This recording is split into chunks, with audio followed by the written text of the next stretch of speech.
Hey guys, Squdge here. Welcome back to another Squdge Craft video. I am very excited today because I am a guest designer for the incredible Victoria Designs, and I'm super excited. So this is the kit that I'm using. I will add some pictures here of the different designs. It is a beautiful, beautiful set, and I am absolutely honoured to be using it. The links to everything will be down in the description as per usual, and yeah, I am super excited for this one. It's going to be good. And the papers, oh, the papers. If you know me at all, you'll understand exactly why I chose this paper set. It is stunning. There are 90 pages in this.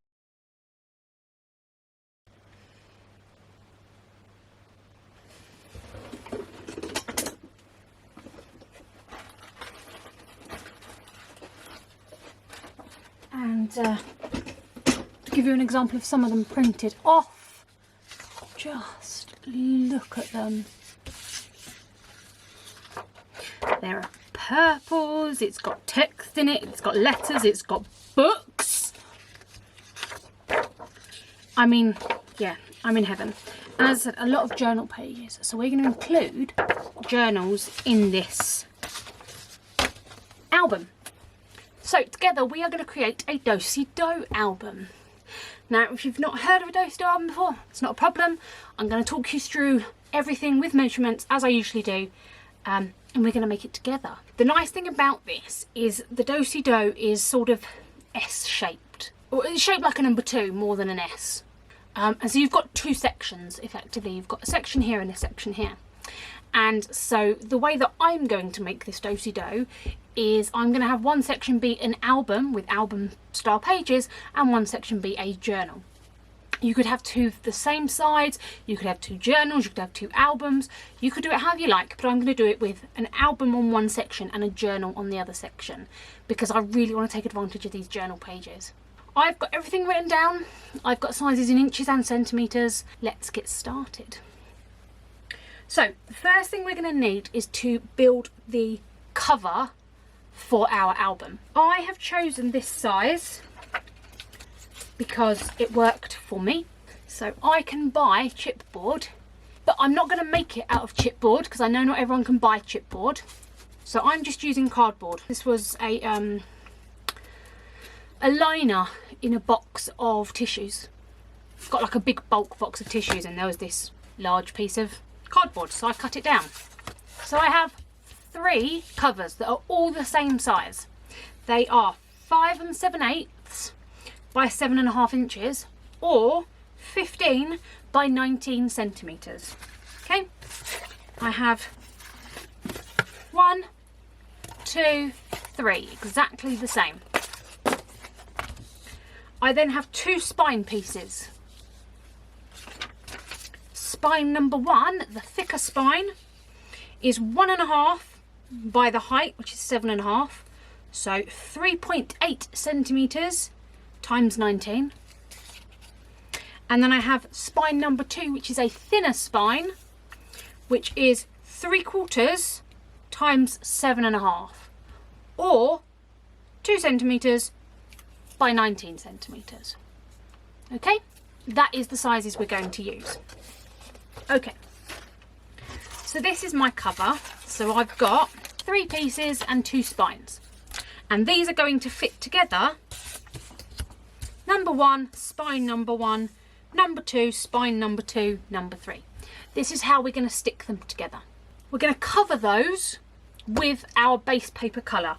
I'm using white. You can use whatever. I feel like white goes best with this paper collection because it really pops the colours. So to cover these and to create them as one large cover piece, we're going to need 3 pieces of paper to cover them. Okay, and these are 9.5 by 8.25 inches, and I have 3 of them.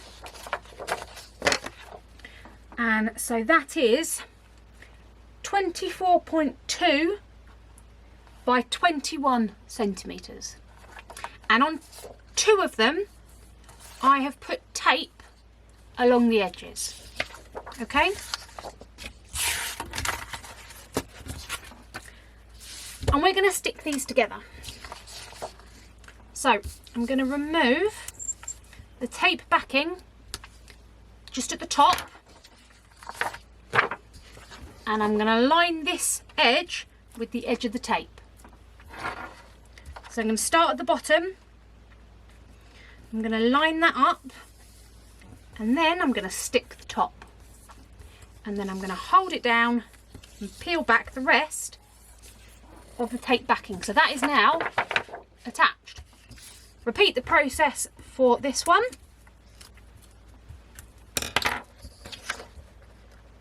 Line it up this edge with the edge of the tape.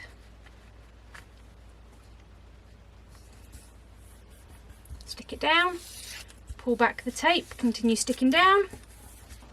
There we go. So I now have a long sheet of paper that is stuck together. When you are using this, you want to use a light or medium weight paper. If you use heavyweight card now, when you fold it, it's going to crack. So you want a lightweight or a medium weight paper, which is what I've used here. Then we're going to redo these. And what you'll want to do is have the spine over the page join. The spine over the page join. Because if you have the page join in between, you're likely to get cracking. So we either want to push things up this way or push things down this way. Where if we go like so,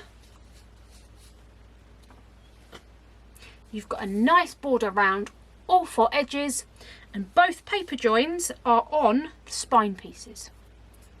Okay, and that is going to stop it from cracking and being ruined. So what we're going to do is we're going to stick these on, and we're going to ensure that there is a space, in between each.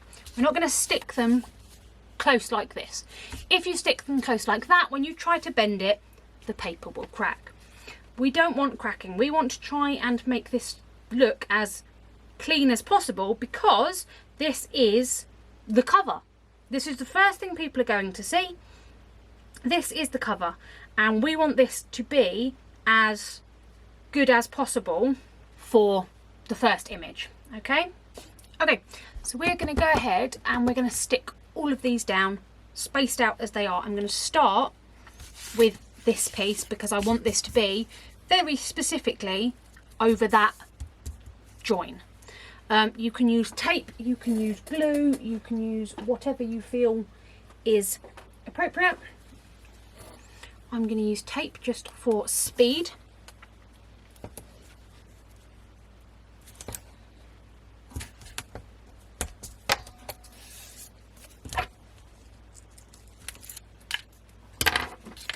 I'm going to add a touch of glue over the top. The glue is really just going to give me wiggle room.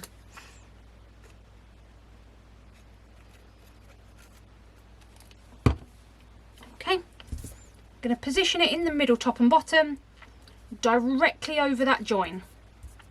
So the paper join is in the middle of this piece. Okay, grab my thicker tape.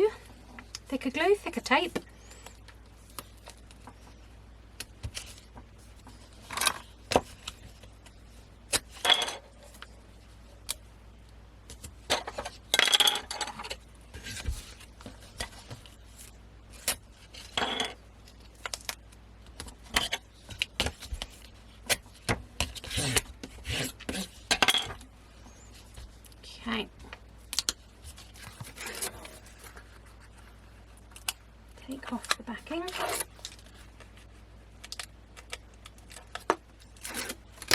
And attach it with glue. Now, when you're sticking this on, as I said, you need to have a space. Okay? You are not putting this flush up directly next to this piece. You need a gap in the middle. I can normally judge it by eye, but if you take whatever material you're using, be it chipboard, be it cardboard, be it hardwood, whatever you're using, put 2 together, the thickness of 2, that is the gap you want between. Okay, and then I'm just going to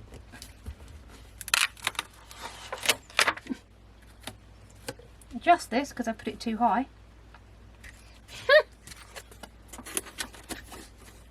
Yeah, that's good. Make sure you are straight, top and bottom. Okay, now we're going to stick down number 2 in exactly the same way. You don't have to use tape, you could just use glue. I like to use both just because it gives quick adhesion with the tape and longer term adhesion with the glue. But you can just use one or the other.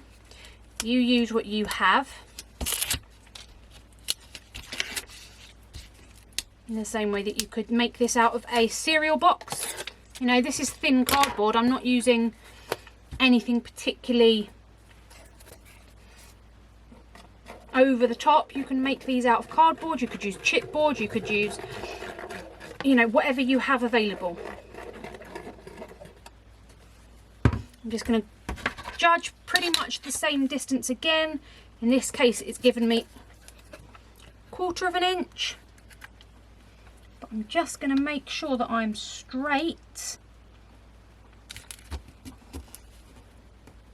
More than anything else, I want this to be straight.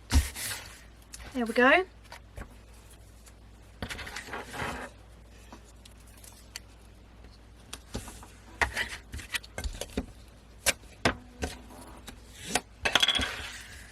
Same again. Then you attach the wider.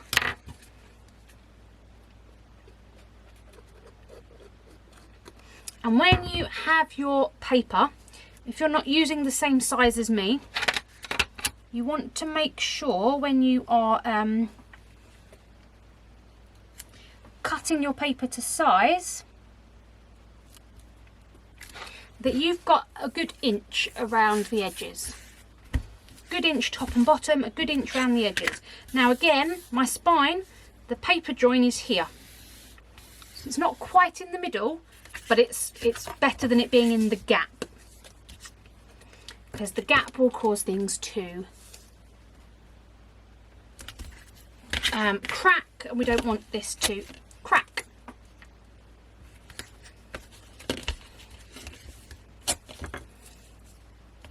Okay.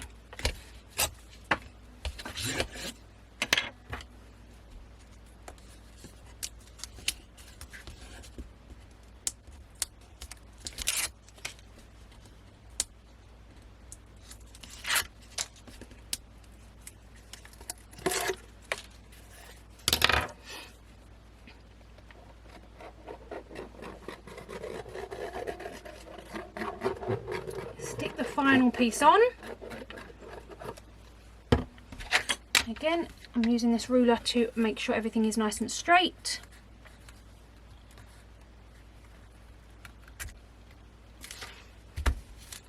There we go.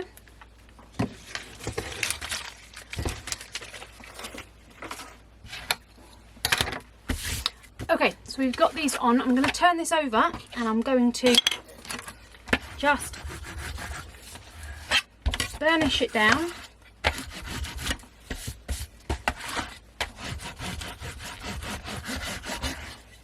Make sure it's all adhered nicely. Okay, now we're going to wrap this. If you take your card and just fold it quickly over, it's likely to crack. If you push too hard, it's likely to crack. So we're going to do what I like to call massaging the paper. So we're going to start with this long edge here, and we're going to slowly lift it up But notice I'm only lifting it up to a 90-degree angle. Just pushing against the edge of this cardboard just to bend it slightly up. Okay, then I'm going to push a little bit further and bend it over the cardboard or over the chipboard or over whatever you are using. Okay, and then I'm going to use my scoring tool, my bone folder, whatever it is you have, to sort of reinforce it. Okay, same on all four sides.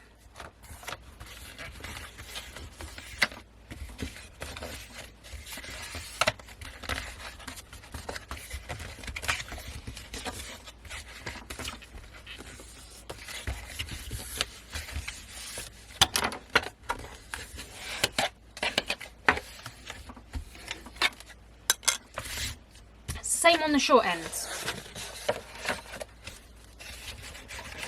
Short end is a little easier because there's less of it.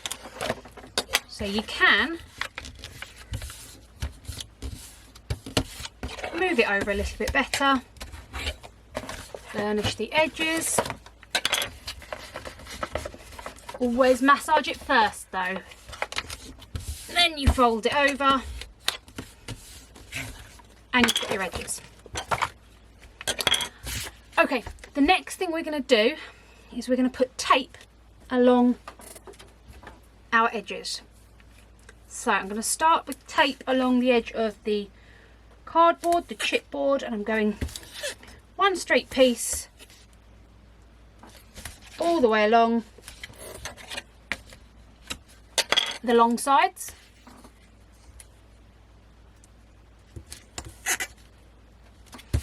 Right along that edge. And then I'm going to do the short sides. You want to do the long sides first, it will make life easier later on.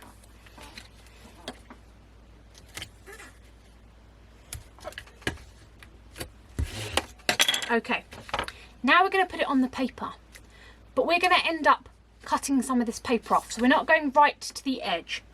Where you've folded, you will see the score lines in your paper. It may be quite hard to see on camera. No, there you go, you can see the fold lines. So this is going to be cut off plus a little bit more. So we're only going to tape up to these edges. So right along the edge of your paper this time.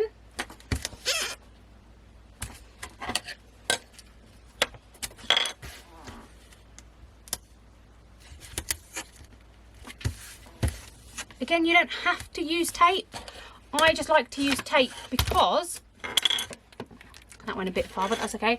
I like to use tape because it sticks down quickly.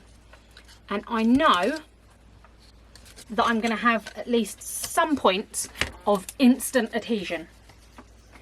And the glue is going to help secure things long term, but the tape is going to give me that instant adhesion that we want. So I'm going to make sure that that is really burnished down, really stuck to all the surfaces.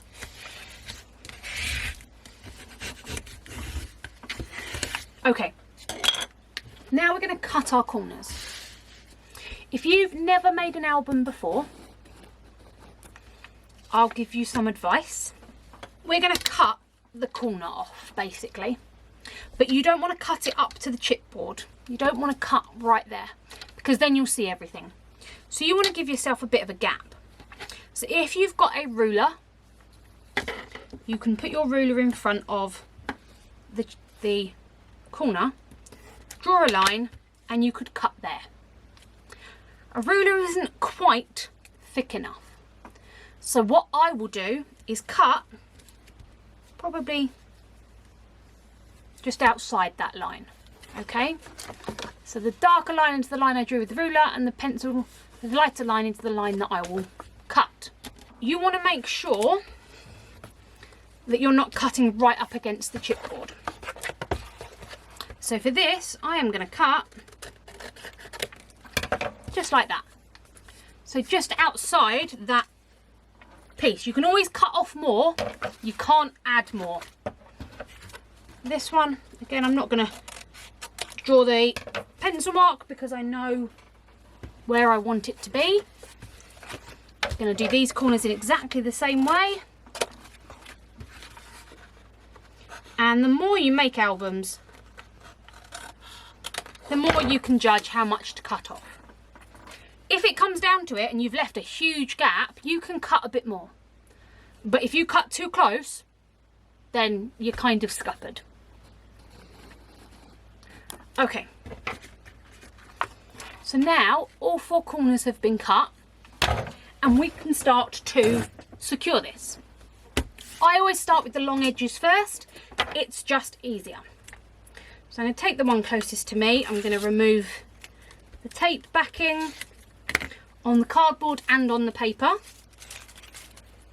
I like to use glue as well because I just find it helps me. So I'm going to have some glue along there, and what I do like is to have a bead of glue right along the edge of the chipboard or the cardboard or whatever it is, right along that edge. Sorry, the fine point does make a noise against the paper. So that when it folds over, it secures. Now, because we've already massaged the paper and already folded it, it knows where to go. So now that the tape's on it, it's going to stick in the right place. I always start in the middle. I'm going to come over, secure the middle. Then go along the edges and along these edges. And then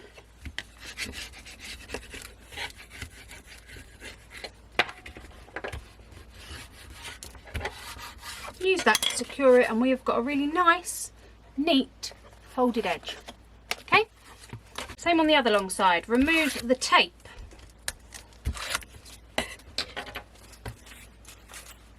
You could just stick this down. I just like to add the glue for my own peace of mind, just to add a bit of security.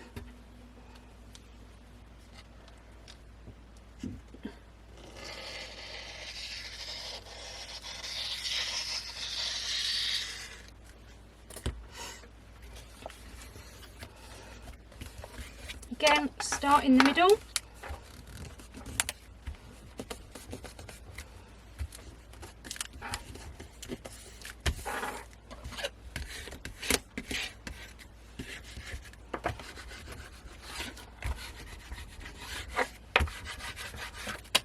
There we go. 2 nice edges.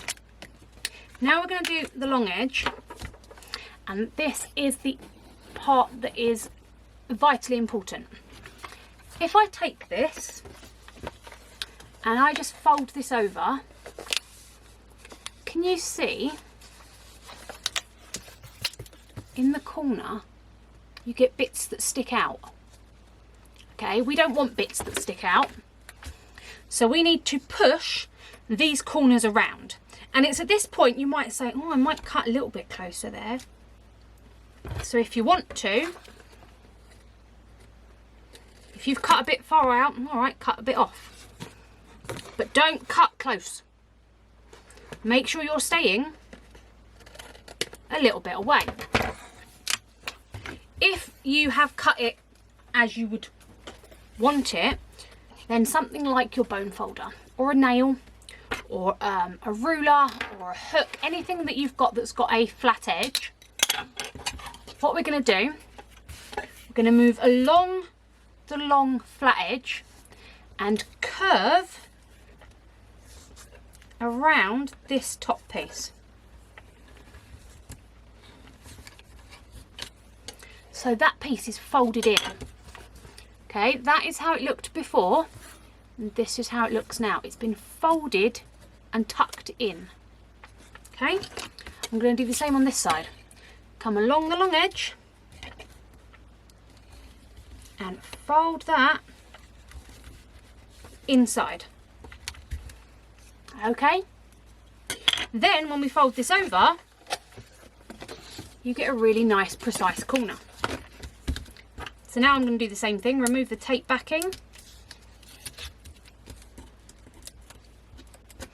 And this is why you start with the long side, because then the end piece is easier to take off. Add some glue. I always like to add a bit right along the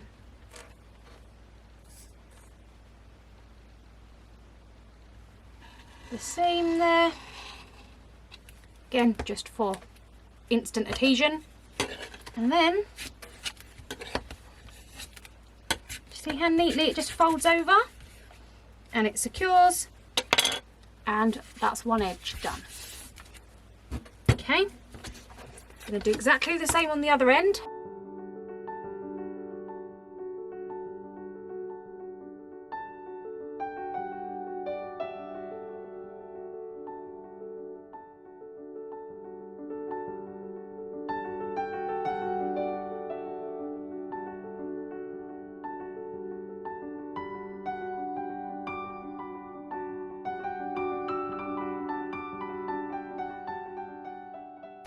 Okay, covered. Now, for a standard album, we would just fold this and sort it. But for our do-si-do album, we have to fold it in a certain way. Okay, you want your wide hinge and your ruler that has a curved edge, not a sharp, flat edge. You could use a ruler, you could use your bone folder, anything like that. What we're going to do is we're going to place that in the gap between, gently push down as we lift up the flap. Okay, and what that's going to do is it's going to make sure that paper knows to bend. Okay, do the same for the next piece. And now we've got the first part of our album. Now in a normal album we would fold this round as well, but we're folding this one back. So we're going to take this piece and turn it over, and we're going to do it on the back. I'm going to fold it backwards. Okay. And the next one we're going to do. And you should be able to fold it flat. If you fold it flat, you know you've left enough space in between each gap. And now, there is our do-si-do album. You see, it looks like the shape of a number 2. And we're going to have album pages here and journal pages here. So what you'll do is you'll open this, you'll have your pages, you'll close it, turn it round, open this and have your journal. Okay, so now we're going to basically cover these, but we're going to do our hinges first. So for this album I am having a hinge piece. That is, there we go, this piece. The hinge piece is 7 by 5.5, which is 17.8 centimetres by 14 centimetres. So 7 by 5.5, 17.8 centimetres by 14 centimetres. Okay? And we're going to do some scoring. So I'm going to pop this in my scoreboard and we're going to score. So on the short edge, on the 5.5, that's what's going to go at the top of your scoreboard, 5.5. We're going to score at 1.5,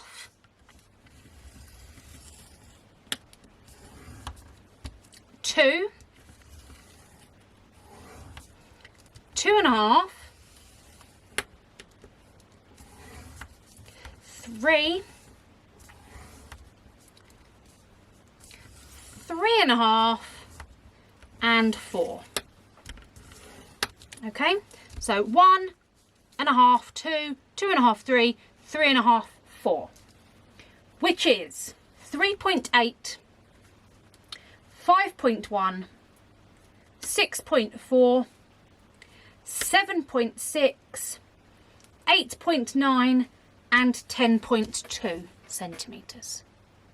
Okay, so inches, 1.5, 2, 2.5, 3, 3.5, 4.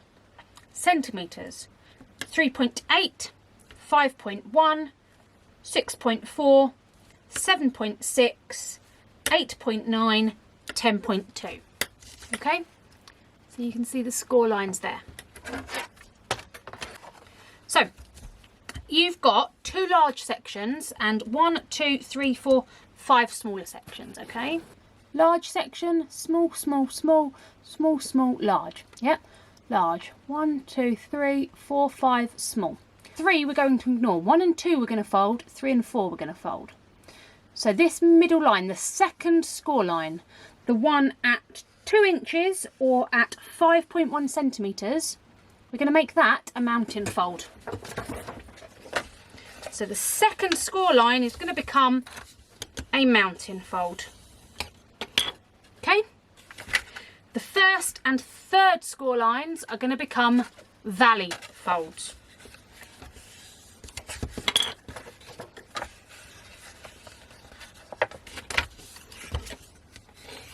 Okay? Okay, so now we have this shape. So we've got a valley fold, a mountain fold, a valley fold. And it makes a little triangle which we will stick together. Okay, we've then got the third score, the third section we're going to ignore. Then the next score line we're going to do valley, mountain, valley.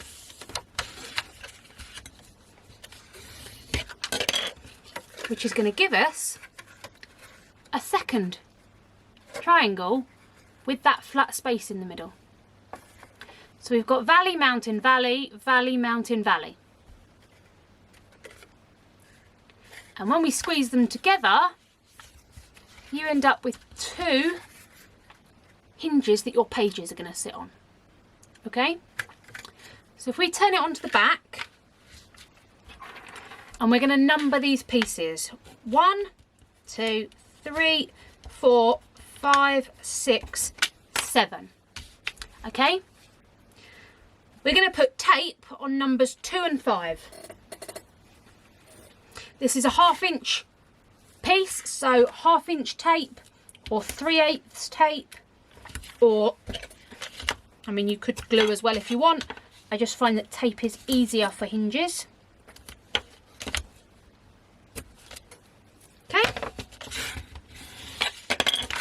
so we can no longer see number 2 or number 5 because they have tape on them, yes? Then we're going to take the tape off of number 2 and push it on top of number 3. So now this is stuck together and we've lost number 2 and number 3, so it goes 1, 4. Okay, same here. Remove the tape off of number 5 and push number 6 on top of it. So now you've got your 2 hinges and you should be able to see 1, 4, 7. Those are the only numbers you should see. 2 and 3 have gone, 5 and 6 have gone. We have got 1, 4, 7. Okay, and you will end up with 2 little pieces like this, which are going to be our hinges. Okay, to save stress and aggro, I want you to fold them down to the left and score it, and then fold them to the right and burnish it. So you're going to burnish them going both ways so they move really easily. Okay, then take whatever tape you want to use, and we're going to put tape along this top edge. So it's going to go on this furthest outside bit, as close to that outside edge as possible. You're going to add tape. Okay. So can you see I've got a tiny bit of a gap here between the tape and the fold line, because it's stuck to the outside edge. Do that for all 4 pieces. Trust me when I say it's much easier to do it now than it is to do it when it's in the album. Okay, so all 4 we're going to just put tape along the top edge as close to the outside as possible. If it goes over the top, it doesn't really matter. It's going to be hidden away anyway. And then we're really going to burnish those down because we can get it nice and flat at the moment. So now is the perfect time to really burnish that tape in. Okay, so now we have 2 hinges that have tape on both sides ready to take the pages. Okay, open your album again. And we're doing the side with the large spine, not the small spine, the large spine, spine number 1, the thicker spine. I want you to take your tape, and for this I would recommend using tape as well as glue. You're going to put tape right along the edges of the gaps. So just either side of the gaps. You're not going all the way to the top and bottom, just covering the paper right along those edges, because that's going to give it something to grip onto. Okay, so I haven't gone right to the top, I've gone just above where this paper starts and ends, and this is going to stick over the top. Okay, now we want to position this in the middle here. Okay, this is where I'm going to aim to stick it. These are my gaps. I want these nice and in the middle there, and adding my tape really clearly shows me where the middle is. Okay, you could draw pencil marks if you like, but having the tape there shows you where the middle is because you've got the same distance from each side. Okay, I'm going to take off all of this tape backing, reveal the sticky. There we go. We are going to use some glue. So this hinge piece I'm going to cover with glue. I personally like to use 2 different glues. So for strength and structural support, I use Kalau glue. Come on, okay. It's a fantastic glue. And then for quick drying and strength, I use the art glitter glue. You use whichever glue you've got. I do have a video on my channel talking about the glues that I use, why I use them, what they're good for. You can find that on my channel. Okay. And we're going to line this up as near as central as possible.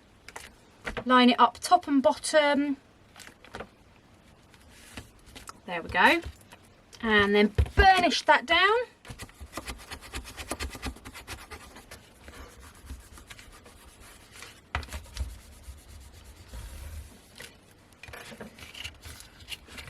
Really make sure we are secure.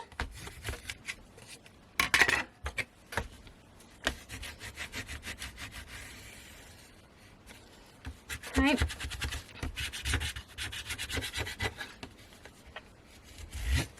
Okay.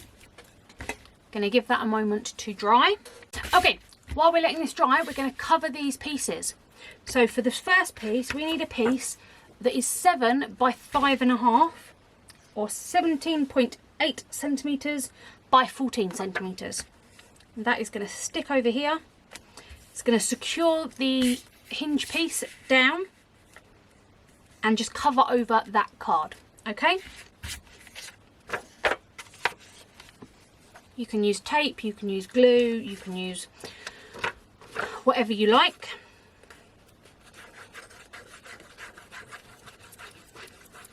And again, we're going to use my combination of 2 glues just because it's my go-to.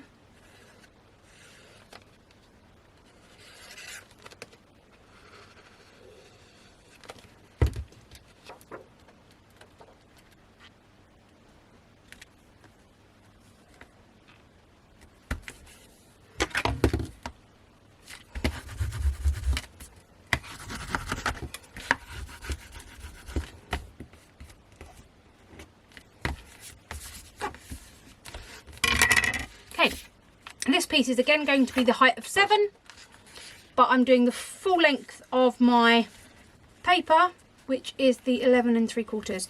If you have 12-inch, you could add a little bit extra. You could maybe cut this down and do 2 pieces. You could add an extra strip. It is totally up to you.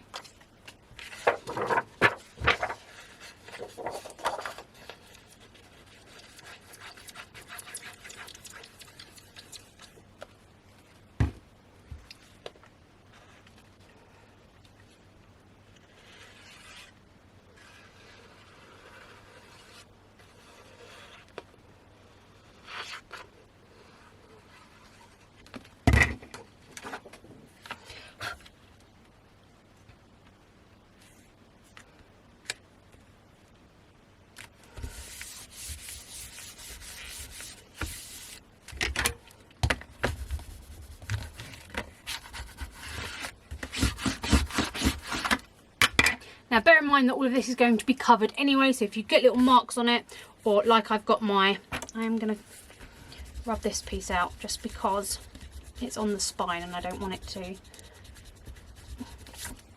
be seen. There we go.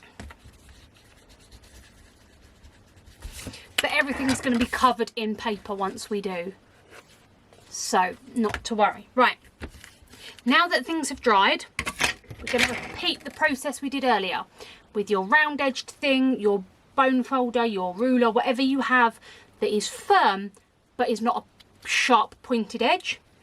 You're going to again find that dip and just push down slowly to adhere all of that paper in. You want it to go inside when it folds. You don't want it to bubble out. So we're going to just push down gently so that we can fold that. You can do again for this one here. Again, pushing down so that we have, there we go.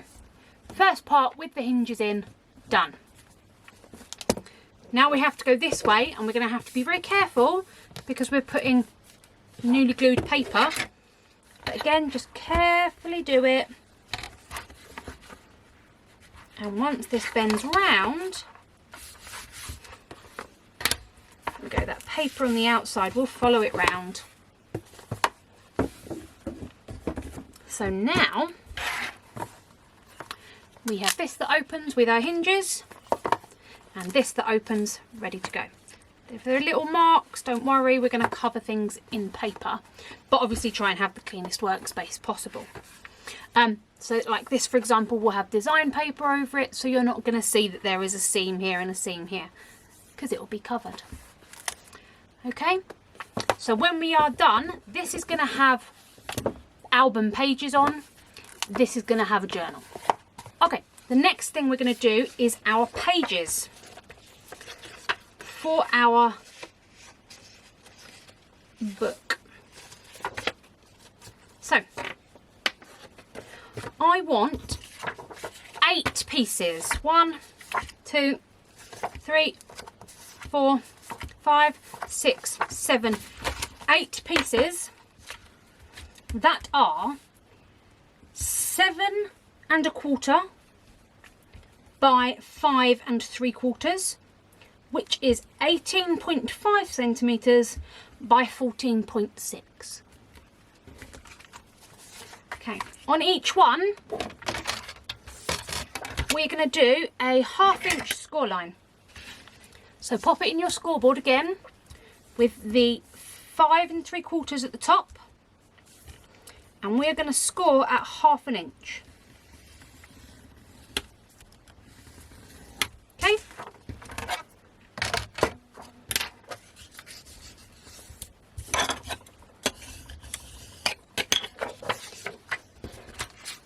These ones I've already folded, as you can see.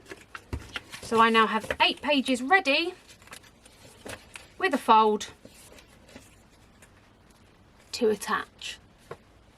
Okay, and then we can start having some fun. That is for our album side. For the journal side, you're going to want to print off your papers. It depends how you print your papers. If you're printing your papers on very lightweight and sticking it onto card, then you will want to just print it off, cut them out, stick it down. And to do that, you will take one piece, fold it in half. So you'll fold your piece in half like this.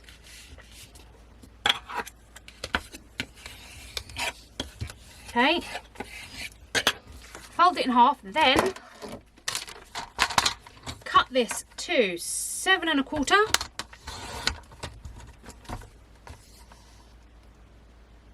Five 3/4.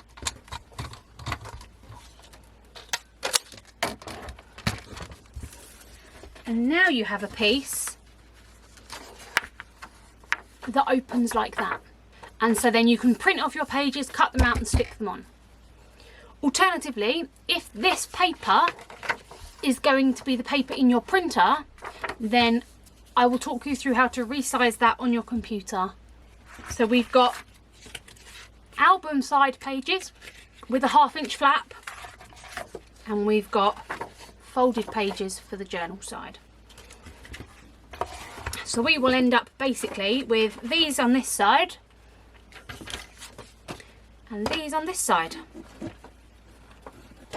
So that is pretty much the structural side of things. We're going to first focus on the album side. Okay, we're going to use these. Some of them we're going to cut, some of them we're going to add things to, some of them we're going to divide, and then we're going to add them into here, and then we'll move on to covering the journal side. Okay, let's move on to the next step. Okay, so here is your album page. I've literally just opened up one page to talk you through it. You've got a variety of different tools at the top. If you click on the 3 dots, you can go to print and just print it as a plain A4 if that's the size you're using. If not, there is a resize image, and this has options for specific sets, or you can do custom dimensions. Once you know your size that you want, you can change the width and the height and save it as a resized copy. Alternatively, if you open up your file with all of the pages in and you right click, you have the button that says print. There we go. So your image will open up here, and I always unclick this because now you get that nice coloured border. And then you have the options. You can do a full page photo, you can do 2 on a page if you're doing a tiny journal, you can do this almost full page, which is the one that I used. You can make them smaller and smaller and smaller. So you can basically use these any size you like. I used this one to print off, and if you print 2, you can print back to back, which is what I did. There is one other alternative. Okay, your second option is to use something called Canva. It is a free site. There is a paid version, but there is a free site. So I've just opened it up. I'm going to create a blank A4 document. So this is going to give me a full A4 page. I'm then going to upload the pages. So here is one. Now obviously this is going to print much smaller than I need. So I rotate it, and then I'm going to make it the size that I want. So you can enlarge it to whatever size you like. If you see here in the black box, it does give you the pixel size. So if you figure out what size you want it to be, create that, and then you can just add a page, do the next one in exactly the same way. Okay. Once you've got them on there, you'll go to share, download, and save as JPEG, PNG. Because you're going to be printing, I would do a PDF print, and then you download it. Then you can print it off. So by doing it this way, you have a bit more customization available in terms of getting it the exact size and dimensions that you want. But both of those will work. Okay, so now that we've got our cover covered and we've printed off our pages, let's have a look at what we've got. So as I mentioned, I printed off my pages the right size to fit these. So I just printed the full pages down a size as I showed you using the resize tool in Canva or not. So I've got enough to cover all my pages. I then also printed 6 slightly larger ones, and these will be for the covers. So you've got 3 covers essentially, the front, the back and the middle. Each has 2 sides. So I have 6 of these slightly larger ones. They're not full size because we are going to give them a border. So that is for the covers.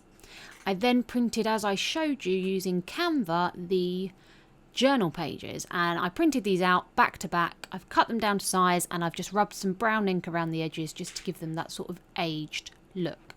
They're so pretty, and they printed back to back beautifully on £65 paper. So you don't need to put thick paper in your printer for it. You can still use thinner pages and get that journal effect, which is what I've done. I also printed off a couple of the like the elements sheets full size on A4 so we can cut them down afterwards. So let's start off by looking at our covers. So as I said, I printed those. I've got 6 pages here, slightly larger than the standard pages, and I'm finding the ones that I want front and back because I know which pages I like the best. So I'm having my favourite page, which is this one with the books and the chair on the front, and then we're going to have that brown leather bound look for the back cover. Now, as I say, these are slightly too small. I didn't print them full size because I wanted to give them a border. This paper collection just screams leather bound books to me, and so I wanted to give a look to it. So first step, I'm using this faded jeans distress ink to ink around the edges of all my pages. I wanted the sort of old leather bound look, so it was either going to be blue, green or red, and I figured that blue fits best with all of the colours in this paper collection. You don't need to do this.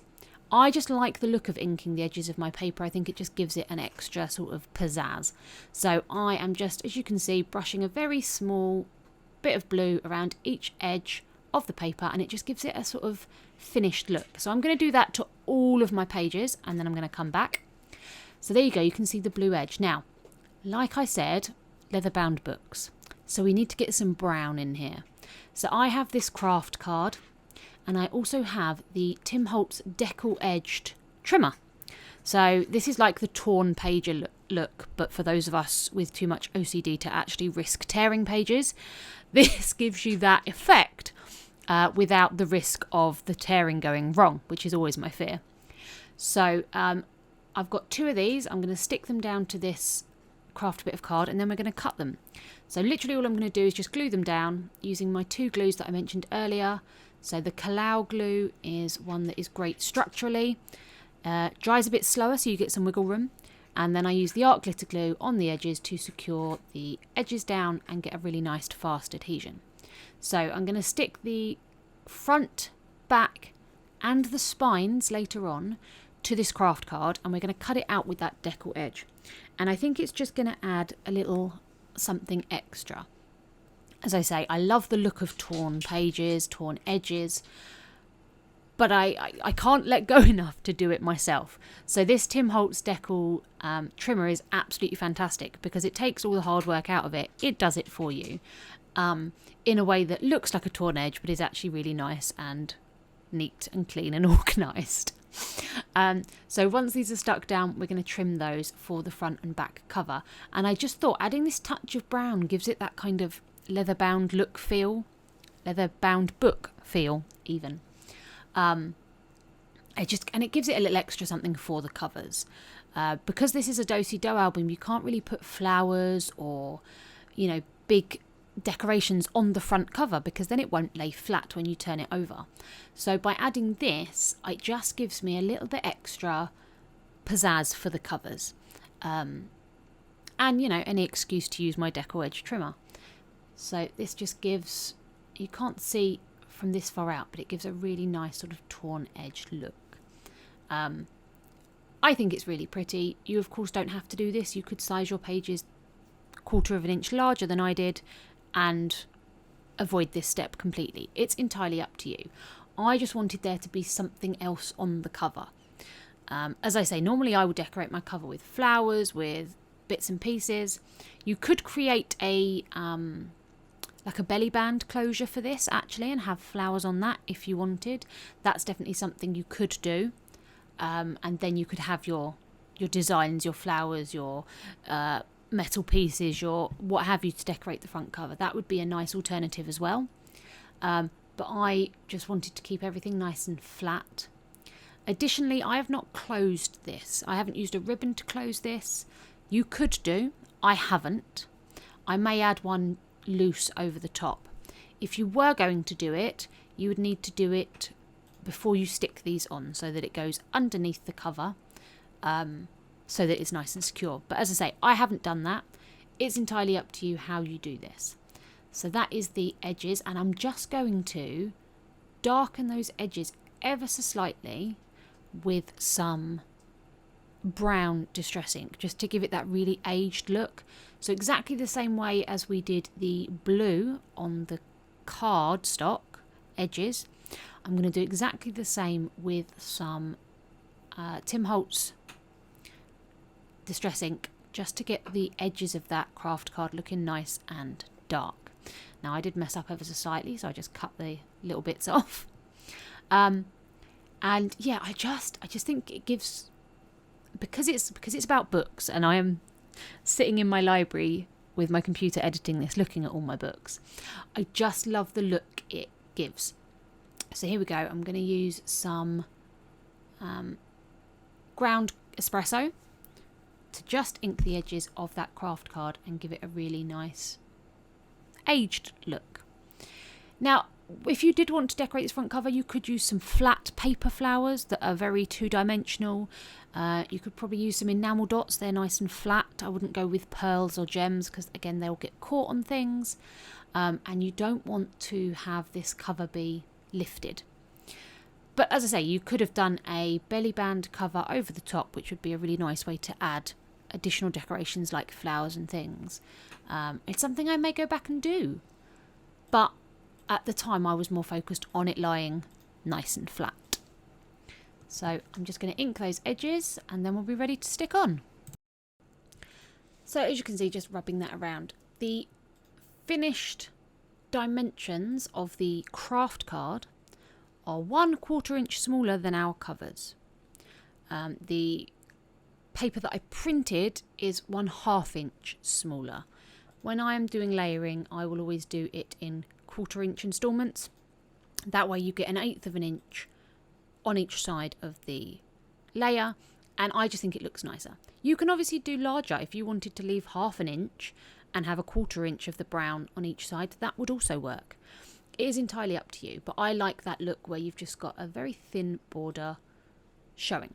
So again, using my 2 glues to stick on, the Kalau for wiggle room and structure, and then the art glitter glue for speed and finesse, although it did splurt out everywhere.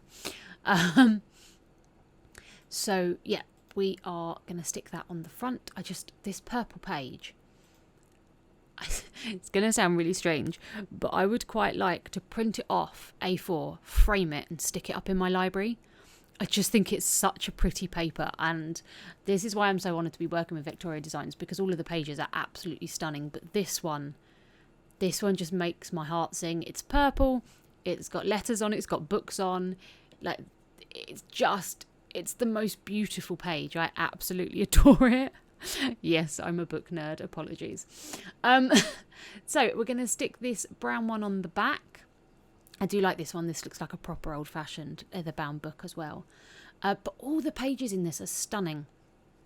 The amount of designs you get is so impressive. It's such a good collection, and I'm so honoured to have been working with it. Okay, so now we're going to cover the inside covers. Now, I elected not to use the craft card for this, so there is a larger white border on the inside covers. It is entirely up to you. You could add an extra flap in there, you could use the craft card. I opted not to, just because I wanted to keep the craft card for the front covers and the spines. So I just chose which pages I want. They've already been inked, so we're just going to stick them on. So these are the two I chose for the inside of the album side. I love this paper with all the book spines on. I just think it's really pretty. And then I chose this purple one for the back. Now, as I say, I didn't put the brown craft card here, so there is a larger white border. I was happy with that, but you make that design choice for yourself. Now, for the journal side, before we stick the inside covers in, we need to do the spine piece, the hinge. So I have cut this piece that is 3 inches by almost the height of the book. You make it as long or as short as you like. I just measured it against the book and did a pencil mark. And then just trimmed that little bit off. That looks like I'm cutting about 1 inch, so it's probably 7 1/4. This is going to secure our elastic, our thread, whatever it is you want to use to hold your journal pages in. I'm using baker's twine because I have the most beautiful colours of baker's twine, and so I will be using those. If you want to use elastic, that works too. If you want to use string, thread, whatever you want to use works. I decided to go for this blue because obviously I've inked the pages in blue. I could have done brown because I've inked the journal pages in brown, but it's entirely up to you. So I went for this deep blue colour, and I'm just measuring the height of the book twice, plus a little bit more, is 1 length. And then I'm going to measure that length twice because I'm going to have 2 journal sections. Now the way I'm going to do this means that you can remove the pages and re-add them, add more, entirely up to you. You can use elastic. I know you can buy like large elastic bands that you would secure in the same way, and then you've got your journal pages. It's entirely up to you how you choose to do this.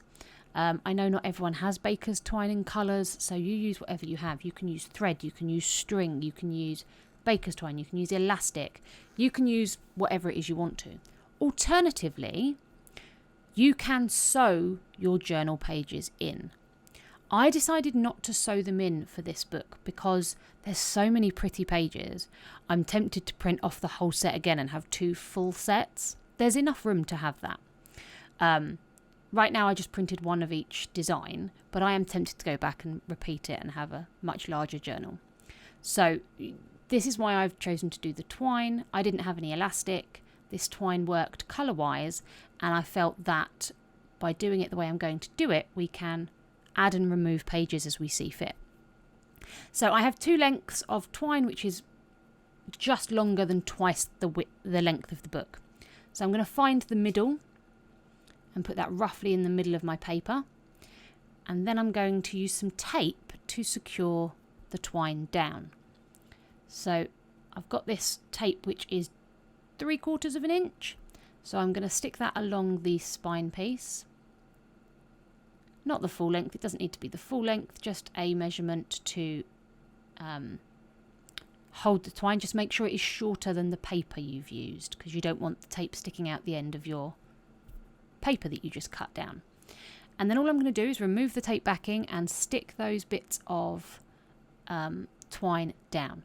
Now the only thing I would say is I would, if I was making this again, put another piece of tape over the top to hold the twine in place, and I didn't do that. I just put the twine on and stuck the paper over the top. Now I think if I was going to do this again, just to really make sure the twine doesn't move from where I'm placing it, I would add another strip of tape directly over the top. It's not the worst thing in the world. The twine did move ever so slightly. It hasn't made a big difference to the finished piece. But if I was doing it again, here, once I've laid them down where I want them, I would stick another piece of tape over the top to secure them, just to make life easier a little bit down the line. But I didn't, and it worked, so I'm just giving you some helpful tips. What I then did was prepared to stick our spine piece over. Now, as we did the spine for the album, I'm going to add some tape just outside of those fold lines, because this is on the spine piece, remember. So you've got a fold line either side of those bits of twine, and I'm just putting tape on the outside of that to secure the paper. Give those a quick burnish, and then that 3-inch piece is what we're going to apply over the top. So we're going to remove the tape backing, we're going to add some glue, and we're going to go. Now, because I added the glue, the twine did have the ability to move. So that's why I would add an extra piece of tape here if I made this again. But, you know, it wasn't the end of the world. So we're now going to stick this on exactly the same as we stuck on our hinge piece for the album side. We're going to stick some glue, some tape, and then we're going to put that piece directly over the top. So I popped some glue over the centerpiece of the twine, and then we stuck this piece over the top. Now, I didn't use the tape, but I would advise you to, because when this paper moves with the glue, it moved the twine, in my experience anyway. Okay, so we're going to stick this over the top as before. We're going to burnish it down. I'm going to lay everything flat just so that the paper can stay nice and flat while the glue dries. Burnish it down really carefully, because again, we don't want to move that twine too much. And so I burnished in between the pieces of twine. See, as you can see, the bottom is okay, but the top have moved too close together. So I'm just going to burnish over the top, down the sides, and then through the middle. And that's when I realised I need to move these pieces over slightly, which is where that tape would have helped keep them in place. Then make sure you're giving it a really good burnish, and again, we're just going to leave this glue to dry before we do anything else, because we want the glue to be completely dried before we start bending things. Okay, while we're leaving that to dry, we can start adding our album pages. Now, as you may have noticed, we only have 2 hinges, but I got you to cut 8 pages. We are not going to be doing pocket pages like I've done in previous albums. We're going to be doing individual pages. Now, we've already got tape stuck to our hinges, so we can start to apply our pages. I did not want all 8 pages to be exactly the same. So what I've decided to do is turn 2 of them into pocket pages. So I'm just going to grab 2 of them. I'm just dividing into 4 each. I'm going to grab 1 from each pile, so that we have 3 in a pocket on one hinge and 3 in a pocket on the other hinge. And then I'm going to take that and I'm going to add a score line to it. So we are going to score this to create the pocket. So it's going to be an inbuilt pocket, shall we say. So we're going to score at, I believe, 4 inches, which will give us an almost 2-inch pocket. So we're going to score at 4, which is 10 centimetres, making sure that our hinge is at 0. We're scoring on the other side to the hinge. So the hinge is going to be at 0, and then we're going to score at either 4 inches or 10 centimetres. Just fold it over, and once you've stuck it down, you've now got a little side pocket page. This page is shorter than the other pages, which will be nice. Now my glue went a bit crazy, so I'm just going to spoon on the glue, and we're just going to put glue along the 2 edges, top and bottom, and that's going to create our pocket for us once it's stuck down. So apply that on there, close it down, burnish, and now we have a pocket page. Do the same with the other one. Now, you could add additional pockets rather than fold it like this. If you wanted to cut an extra piece, stick on a pocket as standard, you could do that. I didn't want to add more pages to this, so I decided to fold this page down to a pocket. You do not have to do this. You could add extra flaps if you wanted to. You could add flips up and down. I chose not to, because the whole point of a do-si-do album is you keep turning to the left. You go through all the pages, then you turn to the left, and suddenly you're at the cover. You turn to the left, you've got the journal. I didn't want to add any up and down flaps. That was just my design choice. You can choose to add up and down flaps if you think it will add to the design. But I chose not to, because I wanted the do-si-do to just be a turning left page. Okay, so now we're going to add our pages. Each page that we cut has that 1/2 inch 1 centimetre flap. right? That is the same size as the flap on our hinges. So I've removed the tape from the hinges. I've added a little bit of glue just so that I can wiggle it. And we are going to secure this to that first hinge piece. Now these pages are ever so slightly longer than the hinges because I want to conceal the hinges. So when you stick it on, just make sure you've got the same amount of space above and below that hinge, and then just stick it down like so. Push along the whole way, and there you go, page 1 is attached. So we're going to stick another page on the other side of that, and then instantly this hinge already has 2 flaps. I'm hoping you can see the process of this. So we're just going to remove the glue, remove the tape backing, add some glue, and then add the next set, the next page on, just directly over the top, lining it up with that first page. So I'm just folding those hinges to make sure they're really in the right place, and we're going to line it up and stick it on. And we're going to do exactly the same for page 3, page 4, and then the 4 pages on the other side. The pocket page will adhere in exactly the same way. So I'm going to do the next 2 in speed up, but just so that you get the idea, it's exactly the same. Add your glue to that hinge piece, stick the next one directly over the top. We're just lining it up with the previous papers, sticking it on, done. Now I decided to put the pocket page first, so I'm going to flip back to the front, and we're going to do it the same way, put the glue on that 1/2 inch piece and stick it on. I did the other 4 off camera so that you didn't have to watch it again, because I'm sure you can add these on, and then we're going to start covering with our design paper. So this is the exciting bit. So as I say, I've already inked all of these pages, so I'm just going to select a page, choose my paper and stick it on. I'm not going to show you all of them because it's exactly the same process for each. Again, using my 2 choice glues, you use what you have available. For the pocket pages, what I would suggest is the easiest thing to do is, if you want to measure and cut it down, that's absolutely fine. What I did was I just used the paper and made a pencil mark, which helped me cut it. So as you can see here, I'm going to choose one of my design pieces. I'm going to line it up, and I'm just going to put a little pencil mark where I get the same border. So I'm going to put a little pencil mark on there and cut it down. If you want to measure it, so we scored at 4, so that means that space is 3.5 inches, so I would cut it at 3.25. If you did 10 centimetres, then I would cut it at 9 centimetres. But to make life easier, I just line it up on the paper and measure it. You do what works best for you. If measurements work best for you, then use the measurements, which would be 3.25 width or 9 centimetres.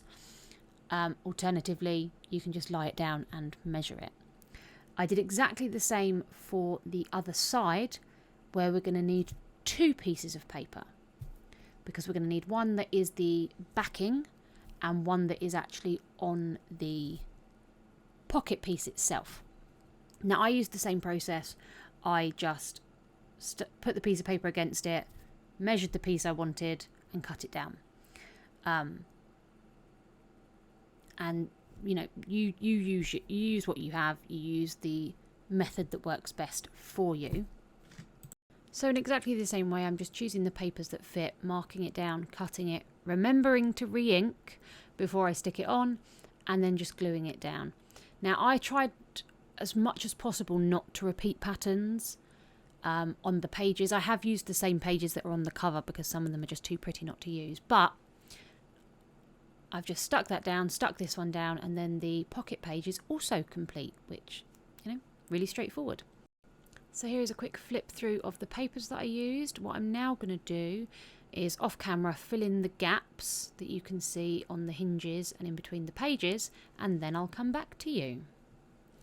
So here we go. I have covered all those little strips. We've got the pocket on the front page, and then we've got a short page, then we've got larger pages. These will hold your 4x6 photos perfectly. I love these papers. So there is a flick through of all of those. The final pocket I did at the back just to make it look a bit different. We need to cover our spines, and we're good to go with the album. So we're back for the journal now. This is all dried, so I'm just really burnishing. And the same way as we did before, we're going to make those fold lines to fold the covers in on itself. Now it's exactly the same as we did before. I'm just using my round edged ruler to make sure that paper is secure, gently folding it up. And now we can add the inside covers for our journal pages. I wanted to add the hinge piece, the spine piece on first, so that when we add these design papers, it's over the top and it secures it down. These are the two that I chose. Oh, they're just so pretty. I can't help but get excited by these papers. I did also choose a spine piece just to cover that centerpiece. This is a 1/2 inch strip by the same height, and I just chose this one to cover that spine piece. You won't really see it, but it's nice to have a pop of colour there rather than just plain white. And now we can add in our journal pages. So what we're going to do is we're going to split the journals that I've printed off into 2 sections, which I've already done. Make sure they're folded and inked and ready to go. Find the centre page. So I'm just going to open it up to the middle, and then using one strip of the baker's twine, I'm just going to tie a knot in the middle, tie a bow, and then do a double knot. Because it's baker's twine, you're going to really easily be able to undo the double knot, just like a shoelace. It gives it that extra security without having to use glue or anything. And what this means is if I choose to go back and add more papers, there's enough twine to do that. But it means that the tail and the strings aren't too long in the centre there. So I'm just going to double knot it as you see, do exactly the same for the next one, and then we'll be ready to go.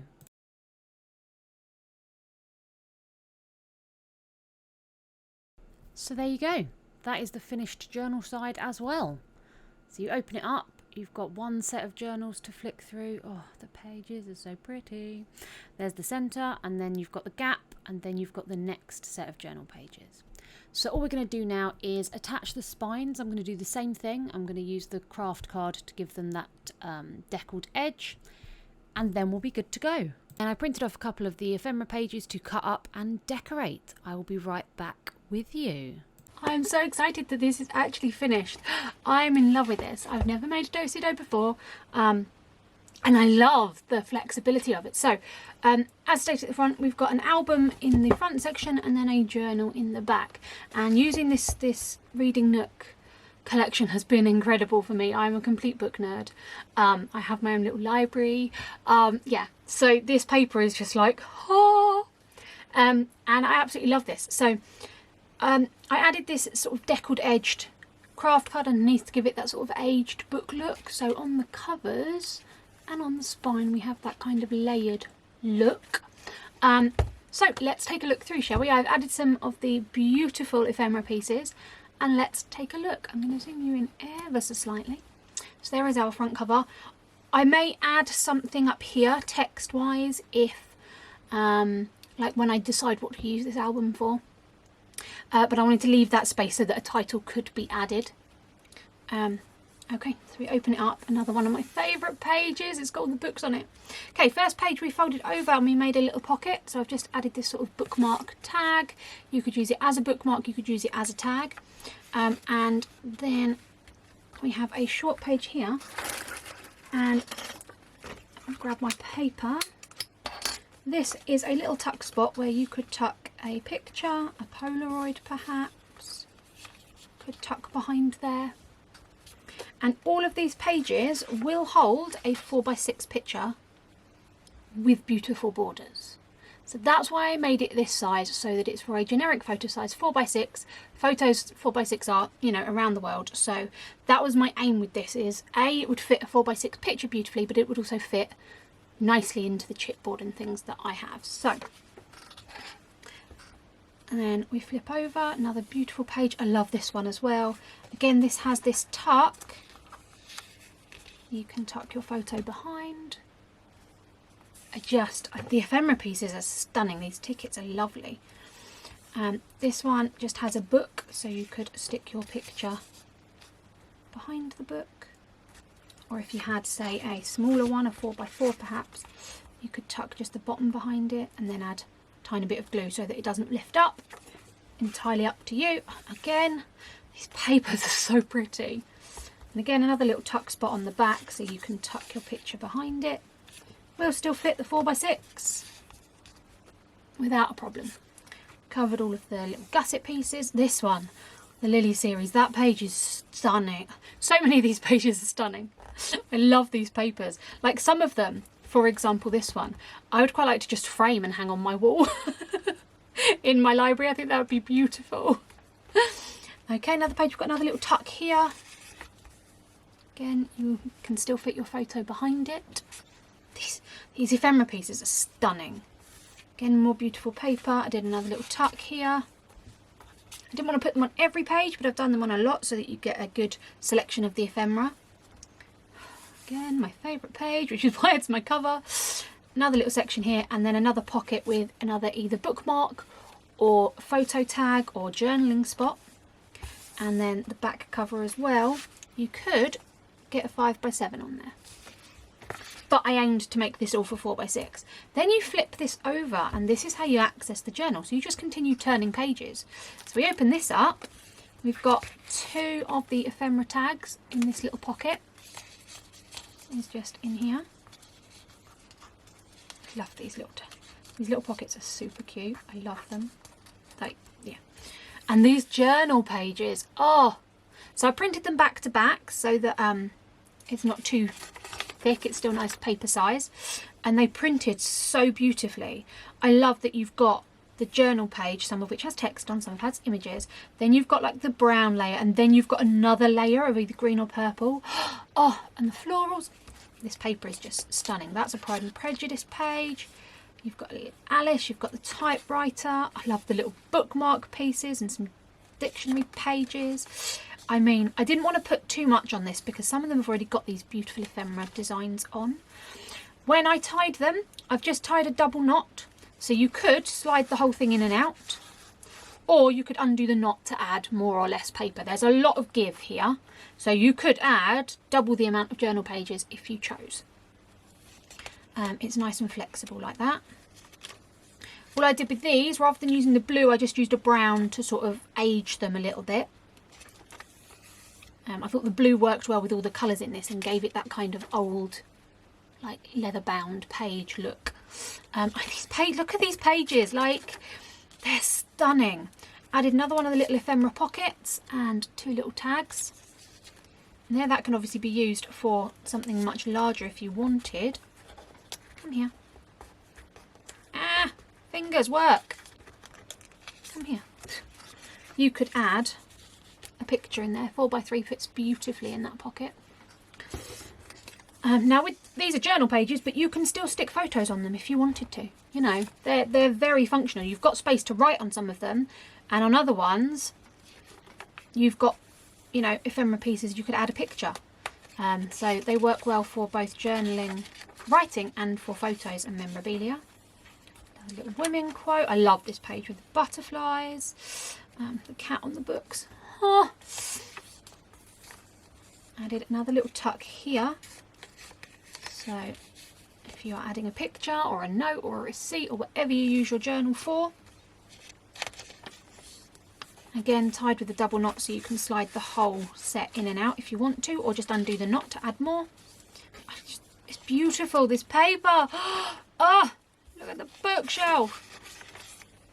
So yeah, things like this where it's got the Great Gatsby, I would probably have like a little picture like that where you can still see the text, even smaller maybe, something like that, so you can still see the text around it. You know, there's so many ways to use these, and I think they are just absolutely beautiful. And then the back cover again, you've got plenty of room to stick your pictures. And then you close that up and you're back at the front. So you can't really put florals and things on these because otherwise when you turn it over it's going to be at an angle. You could put like flat paper flowers, I guess, but this page to me is everything that I need. So I've just left space for if I want to put the title. Now, I've not closed this. I don't have a closure on this, so it does kind of pop open, mostly because I've just made it. But you could add a little clip or some ribbon that ties all the way round. So if you had a piece of ribbon, for example, long enough. This isn't the right colour, this is just on my desk. You could have a piece of ribbon, it's going to be far too long, that comes round and closes the whole thing up so that it sits perfectly. After a couple of days of being closed, it will sit better anyway, because I've had it out flat to add all the papers on, so it is slightly bulging. But apart from that, I don't know about you, but I'm a little bit in love with this album. I want to make more do-si-dos now. I think they are a really cool design.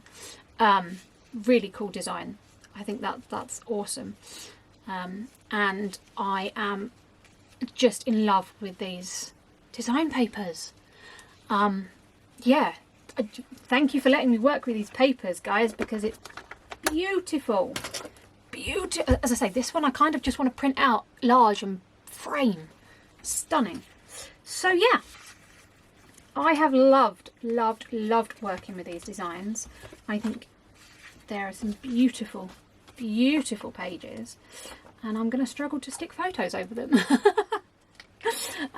Yeah, that is all from me. I want to again say a big thank you for the papers. They are absolutely stunning. Love working with a digital collection because you can print them out to different sizes. As you can see, the front cover is printed to different size to the page, so you can adapt it to make it work for your project. Yeah, that's all from me. I hope you've enjoyed this. If you have any questions, leave them down in the comments, and I will see you on the next one. Keep crafting. Bye.